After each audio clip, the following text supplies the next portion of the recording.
Assalamualaikum warahmatullahi wabarakatuh, Sobat RH sekalian.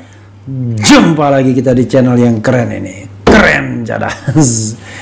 Saya punya tamu istimewa, tamu yang saya tidak kenal sebelumnya, tapi kebetulan ada yang berbaik hati membawanya ke sini, dan ceritanya pasti menarik, Sobat RH sekalian. Jadi walaupun ini di Refli Harun Podcast, tetap saja ini akan menarik ya. Nanti di-share juga di Refli Harun Channel, karena Sobat Era sekalian tahu saya sudah punya komitmen bahwa long interview itu di Refli Harun Podcast agar dia bisa lama durasinya, tidak tertimbun dengan video-video yang baru. Nah, nama tamu saya itu ya pasti Sobat Era sekalian mungkin nggak kenal, namanya Rizal Afif. Orangnya juga tidak terkenal. Assalamualaikum warahmatullahi wabarakatuh. Oke, suara jelas ya. Jadi nama tidak dikenal ya kan, barangkali. Kemudian orangnya, wajahnya mungkin juga tidak dikenal. Dan yang mengenalnya adalah Densus 88. Jadi Sobat Era sekalian, Rizal Afif ini bukan soal hal yang patut ditertawakan sebenarnya, adalah terpidana kasus bom Sarinah, begitu ya Rizal? Ya? Betul. Dan dijatuhi hukuman selama 4 tahun 6 bulan. 4 tahun 6 bulan. Kalau tidak salah itu tahun 2015 ya. Saat teror bom itu saya sedang di Mahkamah Konstitusi waktu itu, ada sidang apa gitu yang jelas heboh sekali pada waktu itu 2015, dan sekarang bebas. Kapan bebasnya? Awal Januari tahun ini ya. Iya. Setelah menjalani hukuman selama 2 kurang lebih 4 tahun 2 bulan. 4 tahun 2 bulan, dari 4 tahun 6 bulan ya. Iya. Jadi courtingnya cuma 4 bulan saja. Iya. Kalau koruptor biasanya courtingnya banyak gitu biasanya. Karena sebelumnya sempat mau diikutin program juga kan dari BNPT, cuma nggak tertarik juga. Oke, program deradikalisasi itu ya. Itu setelah atau sebelum biasanya? Setelah ya? Setelah. Oh, setelah. Oke. Rizal, ini menarik sekali ya. Nanti suaranya digedein kayak saya tuh ya. Siap. Ya kan? Ini pasti Sobat RH sekalian ya ingin tahu pastinya. Waktu itu sebelumnya gini, selain bom Sarinah, ada terlibat kasus lain juga? Sebelumnya 2013 Pondok Aren. Pondok Aren? Iya. Bom juga? Bukan, teror penembakan. Penembakan terhadap anggota kepolisian. Mati? Beberapa. Allahu Akbar. Kemudian ada lagi? Ada lagi setelah itu pembakaran rumah almarhum Ustadz Jeffrey. Ustadz Jeffrey? Iya. Ustadz Jeffrey Al-Bukhari. Oh, pembakaran rumah Ustadz Jeffrey Al-Bukhari? Iya. Kenapa dibakar? Ya karena pada saat itu kan saya beda pemahaman. Oke. Iya, beda paham. Beda paham ya? Bukan sama yang bersangkutan, sebetulnya permasalahannya dengan istrinya gitu. Sebelumnya kan adanya statement gitu. Oke. Nanti kita susuri satu-satu ya. Baik. Oke. Apa lagi? Sudah. Udah ya? Iya. Usia sekarang berapa? Sekarang 27. 27 tahun. 27 tahun. Mulai terlibat dalam kegiatan-kegiatan teror itu pada usia berapa? Di awal 2012. 2012 awal. Jadi 2012, 2015 baru ke hukumnya. Iya, baru kena hukum. Jadi yang sebelumnya nggak kena? Nggak. Oke, 2015 bom Sarinah ya. Oke. Ini bukan contoh yang baik Sobat Era sekalian, tetapi mungkin dari sini ada hikmah-hikmah dan sesuatu yang bisa menjadi pembelajaran ya.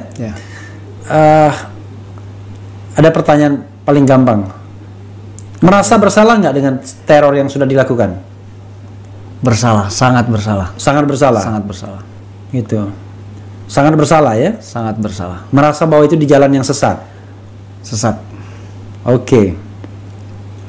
Pertanyaannya, kok menjadi berubah? Kenapa? Karena dihukum atau karena apa? Yang pertama karena dihukum itu pertama kali saya masuk penjara itu sebenarnya nggak ada nilai yang saya ambil. Oke. Dalam artian untuk mengarah untuk perbaikan bertobat gitu, perbaikan lah ya. Yeah. Karena menganggap kelompok saya ini adalah kelompok benar. Oke. Tetap dalam pendirian saya. Iya. Tapi ketika lamanya saya di dalam sampai di dalam itu di mana? Pertama saya di Rutan Cipinang. Rutan Cipinang Di ya. Rutan Cipinang. Oke. Di Rutan Cipinang saya dipindah ke lapas kriminal Cipinang juga. Iya. Dari lapas kriminal ke Subang. Ke Subang juga? Di Subang sempat dalam waktu 4 tahun itu ya? Iya. Oke. Pindah-pindah. Jadi di Subang itu sempat ada insiden juga di lapas Subang, terjadinya teror lapas Subang juga. Yang bikin siapa? Dari Ikhwan dari luar. Orang saya gitu. Oke. Tapi teman-temanmu? Teman-teman. Oke. Gitu.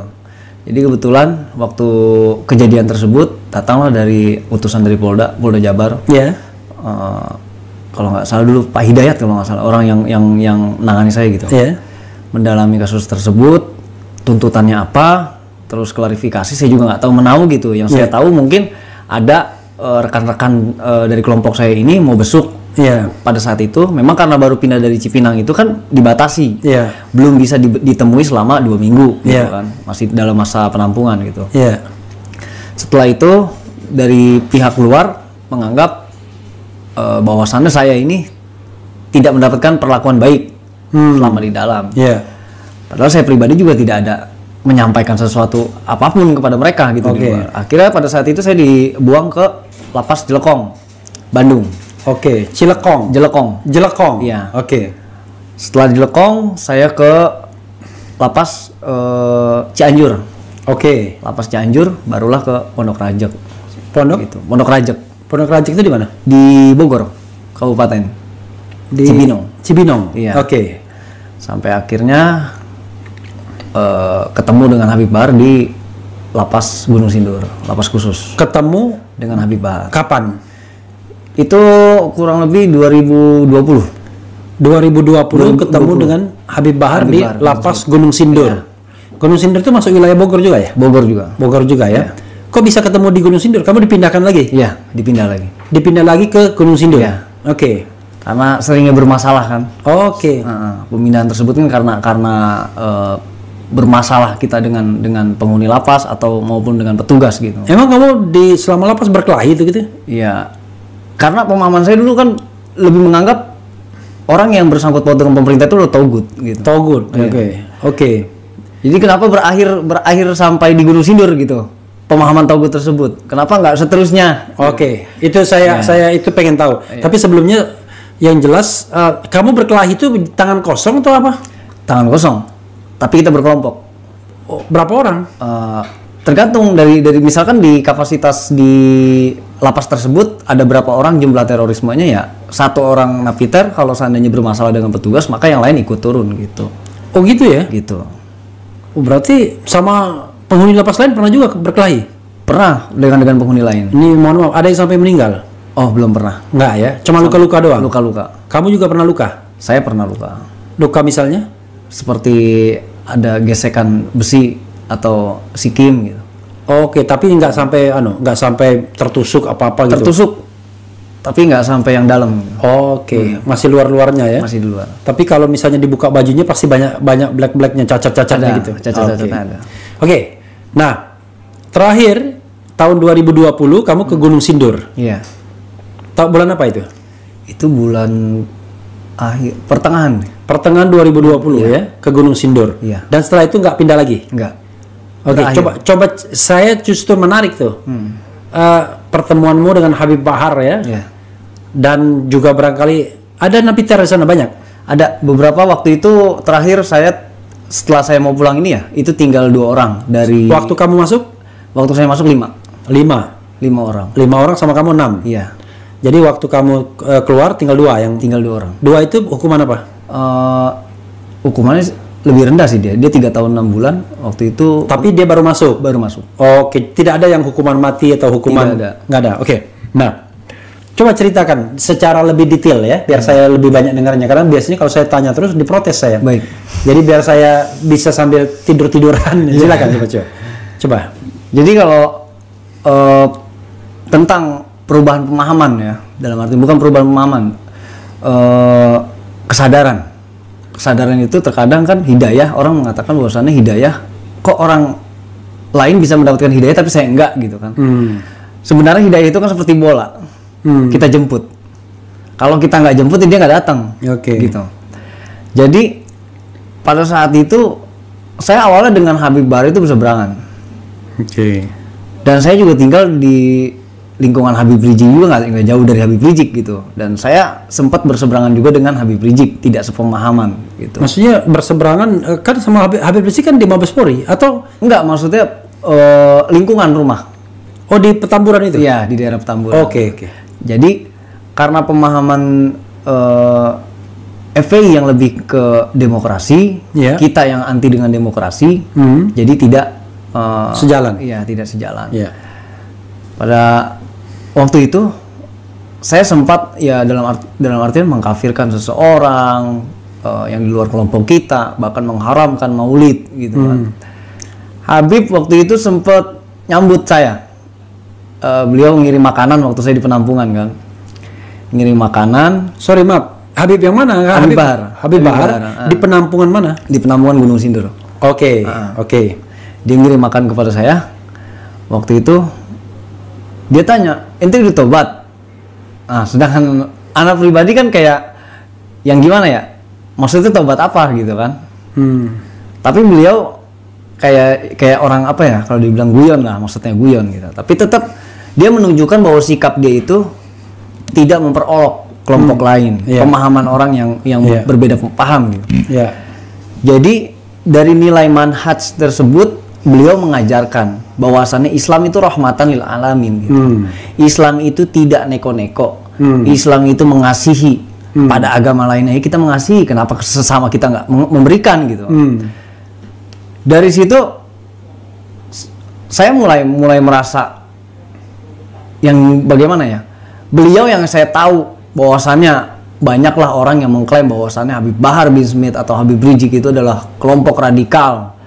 Beliau yang lebih dianggap banyak mendirikan kelompok-kelompok separatis. Sedangkan saya sendiri bagi kelompok kalian cemen. Bagi kelompok yang kita yang separatis aja gitu ya, yang jelas-jelas sudah masuk dalam kelompok radikal itu bingung gitu loh. Karena apa? Beliau yang mengajarkan bagaimana mencintai tanah air. Ya kan? Karena dalam hadis yang diajarkan oleh beliau, mencintai tanah air itu adalah sebagian daripada iman. Kita berperang itu ada masanya, ada tempatnya. Beliau selalu mengajarkan hal-hal yang baik, hal-hal kelembutan, kasih sayang. Tapi coba ceritakan pertemuan dengan Habib Bahar tadi. Orang pasti pengen tahu. Jadi setelah dikirimin makanan, lalu ngapain? Sempat bertemu berdua, lalu kemudian gimana? Coba agak detail sedikit. Jadi kronologis. Jadi waktu itu Habib itu sempat ada gesekan juga ya sama rekan saya sendiri. Jadi kebetulan kan yang bersangkutan itu kenal saya di Poso. Ya namanya Ustadz Agus. Dia kenal saya di Poso. Ketemu saya di situ, dan dia juga yang membiayai istri saya selama saya ada di lapas tersebut. Jadi yang bersangkutan ini merasa bahwasannya ketika saya mulai dekat dengan Habib Bahar, dalam artian Habib kan sering ngajak saya taklim, mengkaji sesuatu dengan apa secara personal gitu kan. Yang bersangkutan nggak terima gitu loh, maksudnya ente jangan ganggu akidahnya Rijal gitu. Ikutin aja akidah ente sendiri. Orang yang bersangkutan di Gunung Sindur juga? Di Gunung Sindur. Nah ceritanya ketika Habib mengatakan dengan dia nggak pakai kekerasan, dia relax gitu, santai. Dia bilang orang itu kan mau belajar di mana aja, nggak ada paksaan. Anak nggak pernah maksa, dia sendiri yang datang ke masjid. Memang betul anak datang sendiri ke masjid, ketemu beliau kan gitu. Kan kalau kita lepas keong itu kan ketemu di masjid ikut taklim gitu kan. Nah ceritanya lepas keong apa tadi? Buka pintu. Oh gitu. Iya waktunya buka pintu itu kan. Nah yang bersangkutan tetap bilang saya yang membiayai keluarganya. kehidupannya dan sebagainya. Selama dia di dalam sini, saya walaupun di dalam saya masih bisa membiayai. Tapi apa kata Habib? Dia bilang, ente berapa ngebiayain Rijal selama ini? Kalau ente nggak ikhlas, ente nggak terima, ana ganti sekarang. Ana suruh orang ana di luar. Kata Habib begitu. Sampai pembelaannya terjadilah intimidasi pada keluarga saya sendiri. Oke. Waktu itu saya datang ke Habib, saya minta tolong, saya bilang, Bib, keluarga saya diintimidasi. Keluarga di mana? Waktu itu kan waktu diintimidasi tersebut ada di Jogja. Istri dan Istri, anak. anak berapa?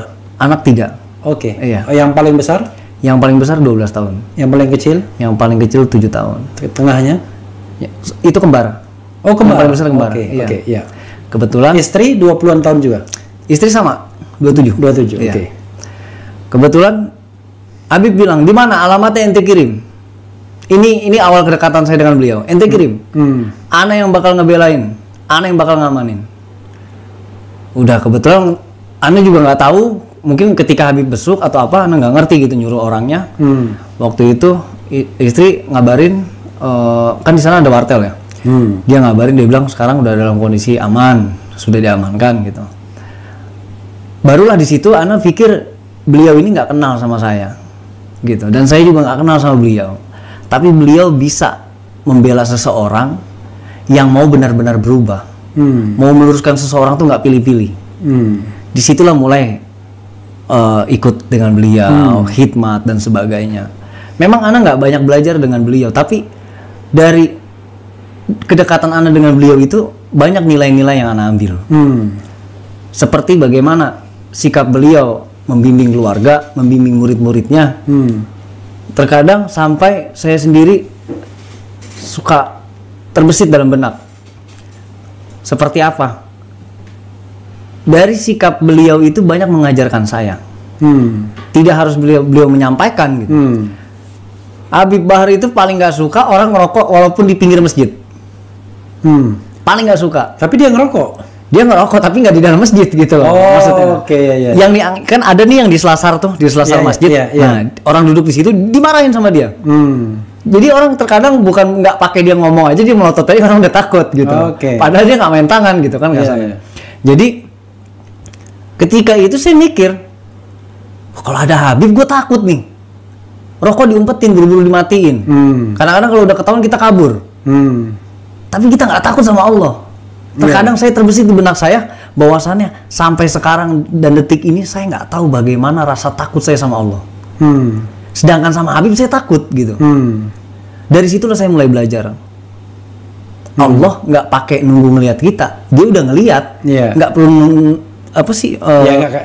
mewujudkan gitu. Dari situ saya mulai introspeksi.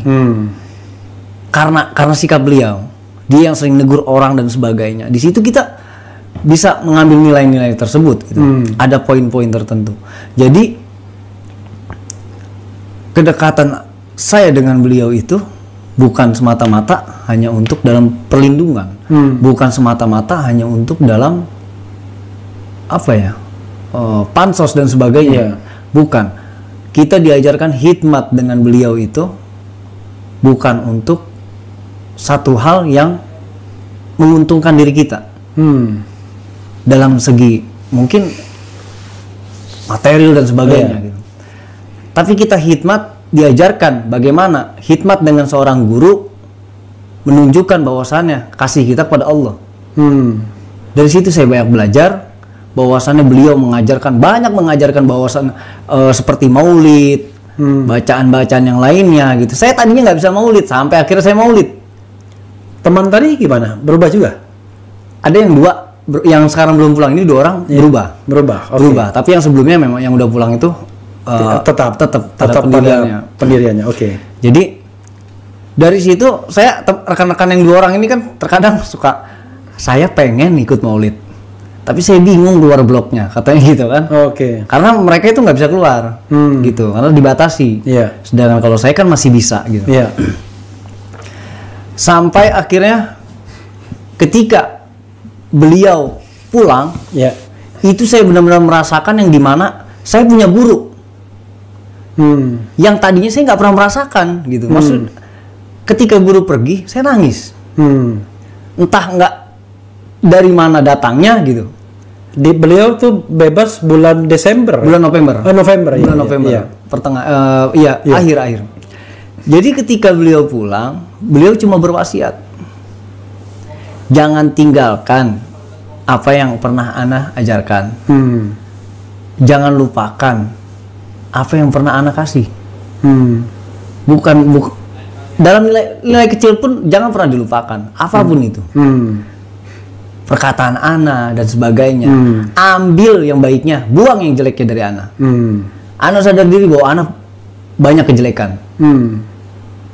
Ana sampai berpikir, dia orang yang dikatakan bahwasannya banyak umat Islam yang mengagumi beliau, beliau tetap mengatakan keburukannya. Banyak keburukan Ana. Tapi dari segi kita itu kan kita nggak pernah ngelihat gitu loh, dalam artian selama kita dengan beliau gitu, dalam artian apa ya? Beliau selalu mengajarkan yang baik untuk muridnya. Tidak pernah mengajarkan yang hal-hal yang mungkin disampaikan oleh media-media miring lah.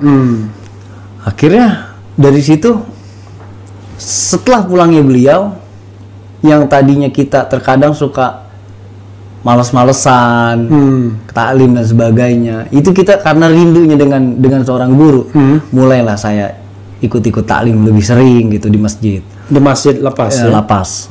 Sampai akhirnya pemahaman yang tadinya saya lebih membenci dalam pemerintahan dan sebagainya. Mungkin di podcast sebelumnya di sini juga Abi pernah menyampaikan kan tentang napiter yang ikut dengan beliau gitu. Pembahasannya bagaimana kok bisa sadar gitu. Jadi waktu Ana sempat berseberangan dengan beliau, Ana bilang yang jelas orang-orang pemerintahan itu jelas-jelas togut. Karena mereka tidak tunduk pada hukum Allah. Mereka tunduk pada hukum Pancasila, mereka tunduk pada hukum demokrasi. Sedangkan demokrasi itu jelas-jelas itu bukan suara Tuhan. Nah, di situ pembahasan beliau tanya, loh dari mana? Gini, Bib, anak kasih istilahnya kasih gambaran nih. Misalnya anak kasih sebuah cerita. Kita bicarakan tentang demokrasi. Demokrasi itu orang mengatakan bahwasannya dari kata tersebut suara terbanyak itu adalah suara Tuhan. Misalkan dalam pemilihan, suara terbanyak itu adalah suara Tuhan. Ana kasih gambaran. Misalnya Ana seorang arsitektur, ya kan? Ana seorang arsitektur yang ngerti dalam bidang infrastruktur dan sebagainya. Ketika itu Ana mancing di danau. Ana lihat ini jembatan bakal rubuh.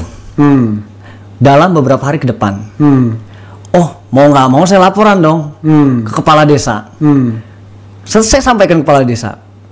Ini nggak akan lama lagi, pasti akan rubuh. Loh, kepala desa juga bingung kalau harus mengandalkan dana dari negara. Karena harus nunggu beberapa bulan atau minggu. Kan gitu. Setelah itu, dikumpulkanlah warga, mau nggak mau. Warga tersebut. Ketika warga disampaikan bahwasannya jembatan ini mau rubuh beberapa hari lagi, gambarannya, kira-kira setuju nggak nih kalau patungan? Loh, karena warga itu sudah merasa dibayar pajak, dia nggak mau dong. Kan ada dana negara. Mayoritas masyarakat mengatakan seperti itu. Tapi sebagian ada yang pro untuk berpatungan. Oke, kepala desa nggak mau ambil pusing, kita ambil voting. Padahal jawabannya nggak perlu lagi di voting, udah tahu sebelumnya gitu kan. Tapi diambillah dari tindakan demokrasi tersebut. Setelah di voting ternyata lebih banyak yang menolak. Setelah beberapa hari kemudian rubuhlah jembatan tersebut, memakan korban sekian banyak dan anak-anak. Itulah suara terbanyak, bukan suara Tuhan. Itu yang anak katakan bahwasannya Allah tidak mungkin mencelakakan umatnya, tidak mencelakakan hambanya. Jadi mereka ini jelas kalau anak katakan mereka ini orang togut. Karena apa? Anak yakin 100% mereka tidak memakan gaji-gaji PNS, tidak memakan uang halal. Anak bilang. Dari mana nilainya? Nilainya dari dia punya gaji murni, dia punya mobil dinas atau kendaraan dinas dan sebagainya. 100% dia nggak pakai buat dinas. Dia pakai belanja, dia pakai kendaraan dinas tersebut untuk antar anaknya sekolah. Itu dia termasuk keluar daripada konteks. keadilan. Iya. Anak katakan seperti itu. Wajar mereka dikatakan togut. Barulah beliau membahas. Togut ini seperti ini. Mereka yang menyembah berhala, mereka yang tidak taat kepada Allah. Togut itu diarahkan kepada orang-orang Yahudi, orang-orang yang menyembah Lata dan Uzza dan sebagainya. Setelah dari pemahaman tersebut barulah kita paham. Kita masuk. Yang tadinya kita bersikeras merasa menang, ternyata tetap ada kesalahannya gitu kan. Jadi segala sesuatu pemahaman tidak perlu ditelan mentah-mentah menurut beliau, karena kita ini punya prinsip. Allah kasih manusia itu prinsip. Prinsip hidup itu tidak bisa dijalankan tanpa adanya dorongan. Jadi segala tindakan itu harus ada pikiran untuk kedepannya. Antum ngebom orang, antum ngebunuh orang, orang tersebut belum tentu yang jadi korban itu adalah orang yang salah. Bagaimana dosanya? Antum nanggung dosa-dosa mereka. Antum sadar berapa orang yang udah antum doktrin selama ini? Berapa banyak yang udah antum doktrin? Dosa jariah yang berjalan buat antum, bukan amal jariah. Entah kenapa, jadi penyampaian, mungkin perkataan tersebut udah sering beberapa orang yang menyampaikan. Bahkan di lapas, Ana bertemu dengan beberapa napiter yang dari Al-Qaeda ya. Karena kan kita Al-Qaeda dengan ISIS itu beda paham. Jadi perkataan itu sudah disampaikan oleh mereka orang, tapi nggak masuk gitu. Tapi nggak tahu kenapa ketika ketemu beliau itu masuk. Apa kata beliau? Islam itu tidak perlu hal yang neko-neko. Kalau antum mau bela agama. Tapi tidak perlu pakai kekerasan. Habib Rizik kalau dia bener radikal, kata Habibah, istana udah bisa dirubuhin 212. Tapi nggak mau. Karena ulama itu tahu basiroh, tahu ke depannya. Itulah saya baru sadar bahwasannya guru yang bijak itu tidak akan mengambil tindakan mentah-mentah. Jadi selama ini saya merasa ya bahwa saya diperalat, bahwa saya sampai berpikir insiden kejadian saya di Bintaro. Saya mengorbankan keluarga tokoh, dalam artian seorang ustadz, seorang ulama. Bintaro itu yang rumah Ustadz Uje. Iya. Saya selama 5 hari. Waktu itu Uje udah meninggal. Sudah meninggal. Iya. 5 hari itu saya nyusup. 5 hari sebelum kejadian itu saya nyusup. Nyusup kemana? Di rumahnya. Iya. Jadi saya mengaku sebagai awak media. Iya. Dengan identitas palsu dan sebagainya. Saya dekat dengan anak-anak beliau. Ya, selama kesibukan itu saya merasa mereka tuh kayak keluarga. Abijar, Bilal kecilnya dulu kan. Sampai pas kejadian tuh saya ngerasa yang ketika saya dengar teriakan Bilal, itu saya balik. Saya balik lagi. Balik lagi kemana? Ke atas melalui balkon. Buat selamatin mereka. Saya angkat Bilal. Saya tuntun Aila. Saya arahin Abijar buat ke depan. Mereka turun lewat atas yang dari balkon tuh yang buat kendaraan. Setelah mereka turun, saya sesingkat itu saya sadar gitu. Saya mengorbankan banyak orang, bukan permasalahan tokohnya gitu, tapi tindakan sayanya. Itu yang bakar siapa? Saya sendirian? Ya, saya sendiri. Sorry, ini bagian ini kamu pernah dituntut nggak soal ini? Pernah. Kena hukum?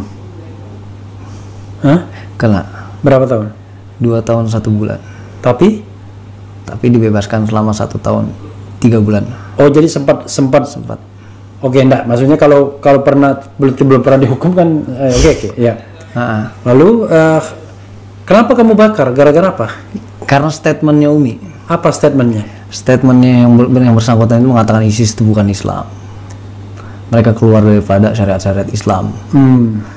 Mengeksekusi orang dengan ya tindakan yang daripada kamu waktu itu kelompok ISIS masuk? Iya. Oke.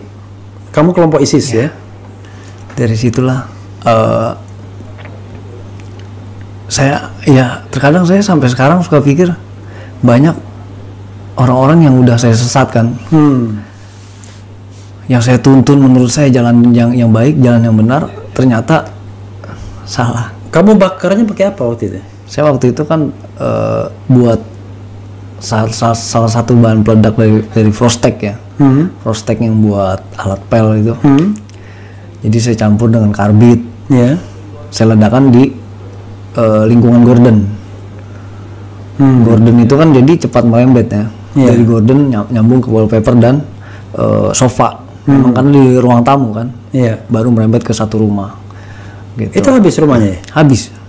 Sekarang sudah dibangun lagi? Sekarang pindah. Rumah itu? Rumah itu dijual. Oke.